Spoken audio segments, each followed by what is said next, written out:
Stan Mikita is often considered the greatest Chicago Blackhawk to ever do it. When he first came to the league, he was both equally skilled and inexperienced, but would become a generational playmaker with generational skating ability. He's done it all. Won a cup, won an MVP, been an all-star, been a league points leader, the works. He was one of those offensive playmakers who just will not die, being the league's best playmaker in the 1960s and just outside the top 10 in the 1970s. But at the beginning of the 1959-1960 season, he was still a teenager, and we know what they can be like. Mikita was often described as having a wise-ass smirk, and by golly, in the 1960s, that was just beyond the pale. But when you center one of the most iconic lines in NHL history, you can get away with that. He was one of the most penalized players in his first few seasons in the league, but adapted his game to a ridiculous degree, cratering the penalties incurred to a point where he won the Lady Byng Trophy for gentlemanly conduct. The Stan Mikita of this story was not quite there yet. Gentlemanly wasn't really in his vocabulary. On what was most likely November 15th, 1959, the Detroit Red Wings visited the Hawks at Chicago Stadium on a freezing Sunday night. Detroit was 8-3-5, which is okay, but Chicago was 1-11-3. And yet, they absolutely peppered Terry Sawchuk for over 40 shots to wrestle a 5-3 victory from the Red Wings. Now, consider the franchises. The Red Wings, led by the phenomenal Gordie Howe, had been world beaters for the entire 1950s. After 4 cup wins, they failed to win a playoff series 2 years in a row for the first time since 1947. In 1959, the team had fallen out of contention, and Gordie Howe himself was on the wrong side of 30. Blackhawks, on the other hand, were the Red Wings' inverse. In the 1950s, they made the playoffs twice, and won 5 playoff games total. Remember that the NHL only had 6 teams, and 4 of them made the playoffs. But all of a sudden, in 1959, the Blackhawks were on the up and up thanks to the emergence of generational talent, Bobby Hull. So, while still bad, the Hawks are going to get better, and got their second win of the season against the last decade's dynasty. Stan Mikita, with his wise-ass smirk, was feeling his head get a little big. Halfway through the game, he and Gordie Howe had gone into the corner boards, and in fighting for a puck, Mikita had high-sticked Howe and drawn blood. After the penalty had expired, at some point in the face-off dot, Mikita and Howe squared off again. Mikita, 19 years old and thinking he had it all figured out, said, "You're too old to still be playing. I'll buy you a rocker you can sit in." He doesn't know it yet, but something is making its way towards Stan Mikita. Something unassailable, indefatigable, and unstoppable. Something that will never tire until it reaches him. Something that has completed countless similar journeys towards its mark, and it will complete its journey towards him all the same.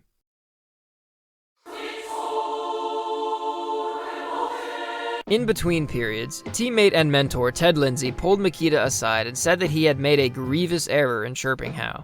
As a longtime teammate of his, he would know. But despite Mikita having his head on a swivel, Howe didn't lay a finger on him in the third period. Mikita was a free man. For all intents and purposes, Mikita was still a kid, and in the next few weeks, he would learn a lot of things. Join me in the education of a rookie, Stan Mikita. The first lesson would be how the fans can turn on you when your team is underperforming. Henri Richard and the Canadiens handed their cools to them on a platter. En route to sporting a dreary 3-13-3 record, a fan took matters into their own hands. Losing early, Chicago started to press up the ice when a referee's whistle pierced the air. 2 curious objects occupied the Blackhawks' defensive zone. 2 live rabbits. Nobody knew how they'd gotten to the arena, if they'd been brought there by humans or were honeymooning themselves, and certainly nobody had a clue how in creation they'd made their way into the Chicago zone without anybody noticing. The rabbits were removed and play continued. But then, as play shifted back into the Chicago zone, the referee blew play dead again.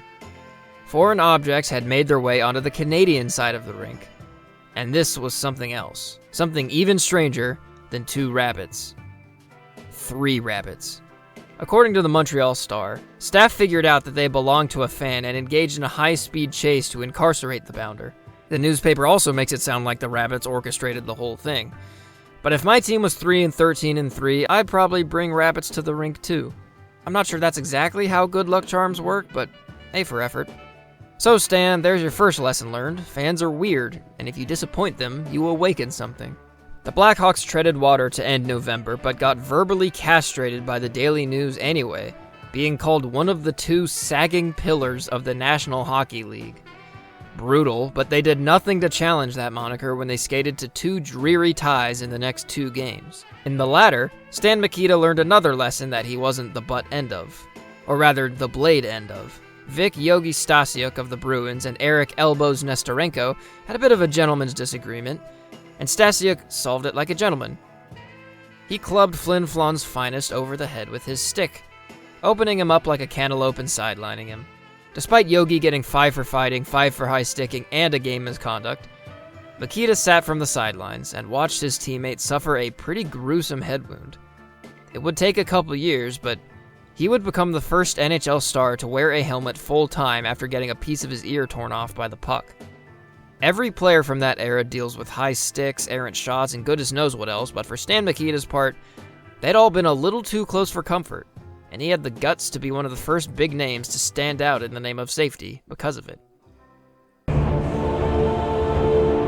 Poor Eric Nestorenko never caught a break, though, because despite sporting a planet-sized lump on his noggin, he was taken to task by his coach, the, shall we say, extroverted Rudy Pilas, after another dreary 2-2 tie against the Canadiens.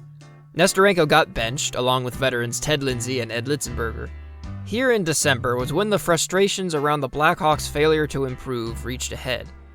Reactions ranged from Nestorenko and the vets shouldering some of the heat to player-coach shouting matches, which sported some of the funniest 1950s insults you will ever find.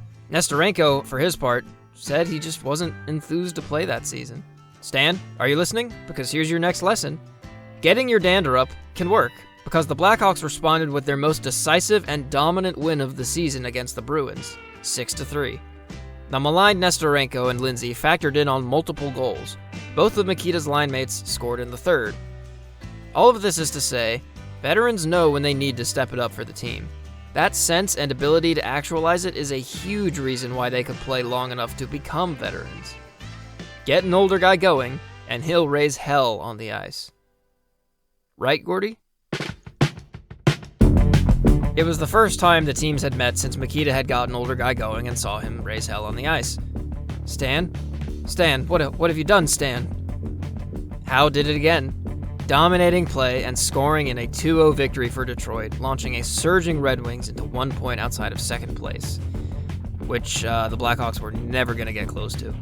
Not only that, but Howe had found another gear since the Mikita insult, going over a point per game in the month since. Back in the 50s, that was a big deal because scoring was so much rarer. Mikita, on the other hand, well, he was living his life in fear. Rabbits hucked onto the playing surface, teammates clubbed over the head, not being able to escape Gordy's shadow. It was a humbling time for the kid, and Howe was nothing if not a humbler. On the 17th of December, they met again, but this time the Hawks came out to a 2-0 lead, which was pretty big back then.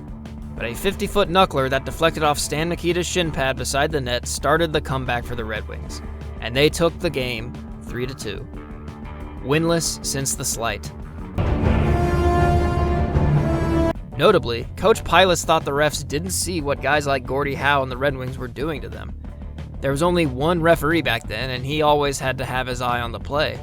So if Stan Mikita is trailing the play with Gary Aldcorn, and Aldcorn gives him a quick little pop to the back of the head, tough. Nobody saw it. There were no cameras, no replays, no second referee peepers in those back pockets of play, and the Red Wings were good at picking their spots. But despite what Pilas says, remember, the refs make bad calls against your team. This is the northern and central contiguous United States. It's December. It's cold as balls.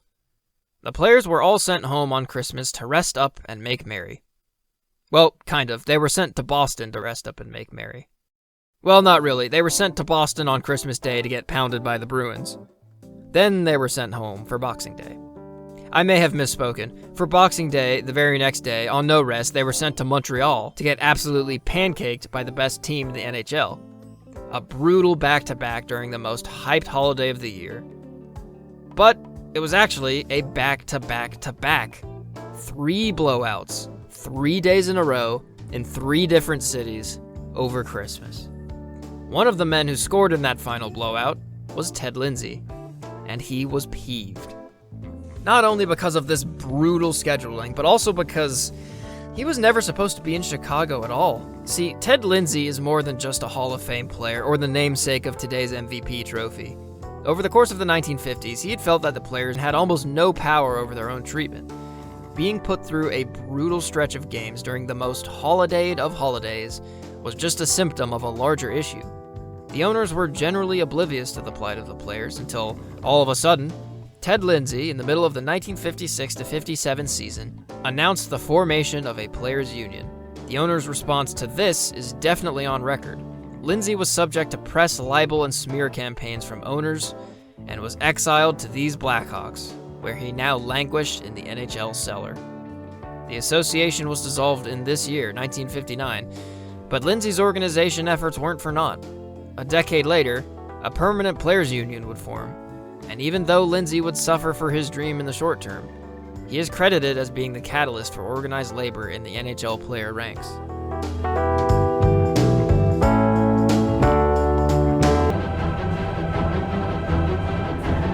It's 1960, year one of the post-NHL Players Association.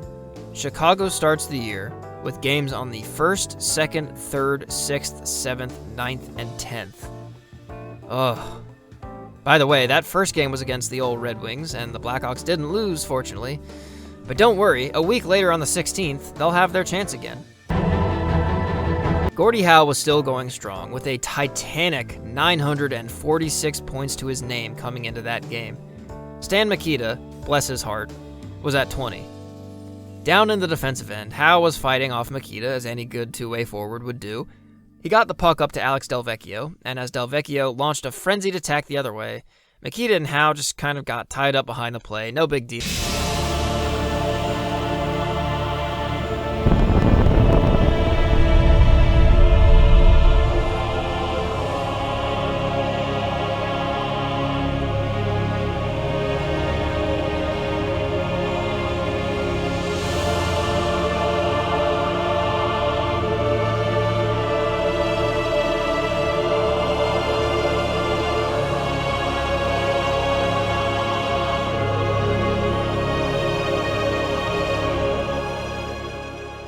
There was only one referee back then, and he was watching the play go up the ice.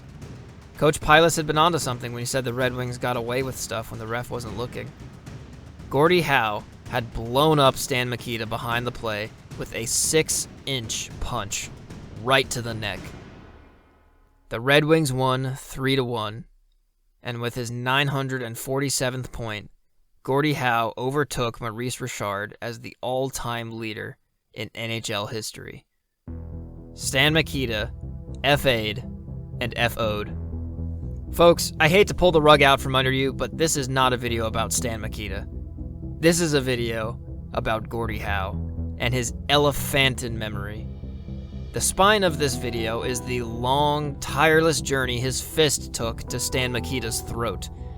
To emphasize just how long and winding that journey was, how forgotten the prospect of vengeance must have been for everyone else, I couldn't just skip ahead.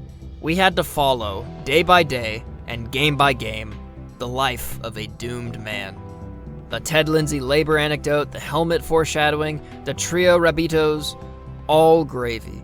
All stuff that just happened to transpire during this stretch. All things that couldn't stop Gordie Howe. You're probably wondering, hey chum, what gives with the train motif?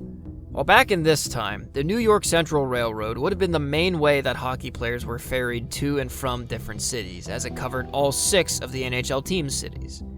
Using old maps as a guide, I calculated exactly how many miles Gordie Howe would have been sitting on a train, stewing about how he could get Stan Mikita back. A final figure comes out to over 8,000 miles. Gordie Howe's fist flew around the entire moon, through the entire Earth, solely to impact the neck of Stan Mikita at the end of the line at exactly the right time. I always hope that my videos find people who don't really know hockey, So if you don't, all you really need to know about Gordie Howe is his nickname, Mr. Hockey. That says it all, really. In sports games, players often have a few skill categories that define how good they are at any given thing. It's a reductive way of looking at a player, but it's necessary for a computer game and handy when it comes to describing players in everyday parlance. Gordie Howe was quite probably the only player in NHL history who had everything close to maxed out. Both the hard skills, like physicality, shooting, and stick work, but more impressively, the intangibles and IQ. There has never been a more dominant player that was also an utter and literal pain to play against. He would make room for himself with his elbows, his stick, and often his fists. And because players so feared getting a well-timed butt end to the gut, they gave him space. The ability to circumvent rules without playing outright dirty to give yourself an advantage is called gamesmanship. And this man was a gamer. There are so many stories about his toughness on the ice. I can't even begin to get to all of them here. But he did one thing that nobody has ever been able to replicate and likely never will. He refused to age. This is a chart of Mr. Hockey's production per game from age 18 to 25, which is generally considered to be the prime of a player's career. He won 4 straight point-scoring titles and 2 MVP awards in those years. If he had stopped playing immediately after the 1954 season, he still would have been one of the best players of the decade. But he kept that production up all the way through his age 30 season, winning 2 more MVPs and being the runner-up once. At this point, Howe would have been entering Hall of Fame conversations. But age comes for everyone, usually around the early 30s, and Gordie Howe was in the trolley tracks of Father Time. So he elbowed Father Time in the mouth, and Father Time gave him some space. This production is so consistent, a tornado could only dream of touching down on this chart. And over a point per game into his mid-30s, in the 60s. Insane. Look at what he looked like when he was 35. This isn't a hockey player. This is a parishioner. This man is not allowed to play hockey. But from age 36 to 42, Methuselah by sports standards, he posted 524 points in 498 games. Is it any question that he is the greatest post-age 30 player that there has ever been? In all of history, only Alex Ovechkin has recently beat him out goal production-wise, which is insane, and Adam Oates and Wayne Gretzky have only touched his assist record after that age. But nobody even comes close to total points. Nobody. After turning 42, Gordie retired. For 3 years, then he joined the NHL sister league, the WHA, and he was the league MVP. How about that? 6 years went by. He played in the WHA for the entire back half of his 40s, notching 508 points in 419 games. Utterly insane. Unfortunately, the WHA dissolved and folded into the NHL in 1979. So what was there left for a 51-year-old Gordie Howe to do except notch a 41-point season in the NHL as an all-star at age 51? Like him, I could go on and on and on and on, but I think I've made my point. Gordie Howe is universally respected in the hockey world for a cornucopia of reasons, and his legendary legerdemain, which he made devastating use of for over 30 professional seasons, is second to none there have ever been, and will never be second to anyone to come. Now, his revenge against Stan Mikita in 1960 was not my first choice for hilarious stories of revenge, but it does strike a good balance between having concrete records and being absolutely hilarious. But it isn't the Gordiest Howest tale of Gordie Howe's revenge there's ever been. Not by a mile. That story isn't well documented, which is why I've saved it for now that we can appreciate it even more. The year is 1957. Nobody remembers which game. Bob Baun of the Toronto Maple Leafs was 20. This was his first season in the league. He was squaring off against Gordie, who conversely was 28, and by that time had already won 4 Stanley Cups. Bob destroys Gordie with a vicious cross-check to the ribs. Howe goes down and has to be helped to the bench. Fast forward a bit, it's the Stanley Cup Finals, Whiplash, and Bobby Baun is taking a defensive zone draw against who else but Gordie Howe, because defensemen took defensive zone draws back in the day. He wins that draw. A few seconds later, he blocks a shot from Gordie Howe. It shatters his fibula. He's stretchered off the ice in excruciating pain. Gordy's done worse to people, but that could have been revenge right there. But somehow, miraculously, Bob Baun returns. Baun iced his leg down, had the doctor give him painkillers, and returned to the Maple Leafs bench. And come overtime, down 3-2 in the series, the Maple Leafs need to score to avoid becoming the first 1 seed in 15 years to lose the cup to a 4 seed. Bob Baun hits the ice, broken leg and all, and blasts one of the most notoriously bad slap shots you've ever seen from the blue line. And it goes in. Bob Baun, with his broken leg, extended the series to 7 games, which the Maple Leafs would win. So you tell me, does Gordie Howe think the broken leg was revenge? Fast forward a little later, Bob Baun now plays for the expansion Oakland Seals. They suck and their owner is weird. There's no reason for Gordie to exact revenge on him now, he's already down and out. Well, as Gordie bore down on Baun on a one-on-one rush, Howe released a shot and accidentally on purpose let the follow-through slash Baun on the throat. Baun was bleeding and incapacitated. Hold on, though. These guys look, a lot more gray and wrinkly. Bobby doesn't really look nearly as young as when I first introduced him. Wait a minute. How long has it been?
A very special and very heartfelt thank you to every single one of my patrons, especially Shamu, Balling Kitten 43, Len Nicolosi, Pierre O'Connor, Jules, Infernos Gaming, Steely Dan 32, Stuckmund, Pylon Zin, It's Me Kowalski, Ethan Johnson, and Eric Sheldon.